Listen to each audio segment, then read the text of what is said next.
British ಪೊಲೀಸರು ಲಾಠಿಯಿಂದ ಹೊಡೆಯುತ್ತಿದ್ದರು. ದೇಹ ನೆಲಕ್ಕೆ ಬೀಳುತ್ತಿತ್ತು. ಆದರೆ ಕೈಯಲ್ಲಿದ್ದ ಭಾರತದ ಧ್ವಜವನ್ನು ಮಾತ್ರ ಅವರು ಬಿಡಲಿಲ್ಲ. ಆ ಧೈರ್ಯಶಾಲಿ ಯುವಕ ಯಾರು ಗೊತ್ತೇ? ಅವರೇ ತಿರುಪ್ಪೂರು ಕುಮರನ್, ಕೋಡಿಕಾತ್ತ ಕುಮರನ್.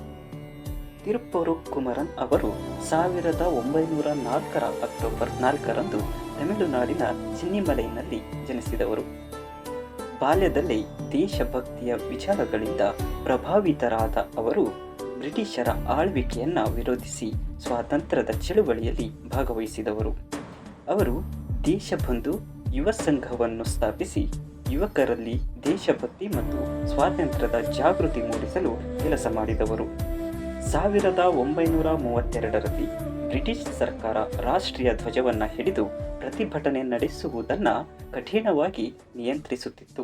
ಆದರೆ ಕುಮರನ್ ಅವರು 1932ರ ಜನವರಿ 11ರಂದು ತಮಿಳುನಾಡಿನ ತಿರುಪ್ಪೂರಿನಲ್ಲಿ ನಡೆದ ಪ್ರತಿಭಟನೆಯಲ್ಲಿ ಭಾರತದ ಧ್ವಜವನ್ನು ಹಿಡಿದು ಮುನ್ನಡೆದರು. ಬ್ರಿಟಿಷ್ ಪೊಲೀಸರು ಪ್ರತಿಭಟನಾಕಾರರ ಮೇಲೆ ಲಾಠಿ ಚಾರ್ಜ್ ಮಾಡಿದರು. ಕುಮರನ್ ಅವರು ಗಂಭೀರವಾಗಿ ಗಾಯಗೊಂಡು ನೆಲಕ್ಕೆ ಬಿದ್ದರು.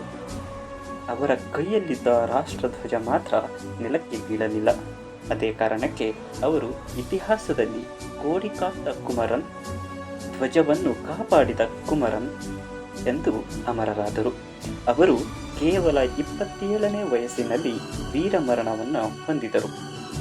ತಿರುಪ್ಪೂರು ಕುಮರನ್ ಅವರ ಜೀವನ ನಮಗೆ ಕಲಿಸುವ ಪಾಠ ದೇಶದ ಗೌರವ ಮತ್ತು ರಾಷ್ಟ್ರಧ್ವಜದ ಗೌರವಕ್ಕಾಗಿ ಕೊನೆಯ ಉಸಿರಿನವರೆಗೂ ನಿಷ್ಠೆಯಿಂದ ನಿಲ್ಲಬೇಕು. ದೇಶದ ಧ್ವಜವನ್ನು ಎತ್ತಿ ಹಿಡಿದು ಪ್ರಾಣತ್ಯಾಗ ಮಾಡಿದ ಈ ಯುವ ವೀರನಿಗೆ ಗೌರವದ ನಮನ. ಜೈ ಹಿಂದ್, ವಂದೇ ಮಾತರಂ.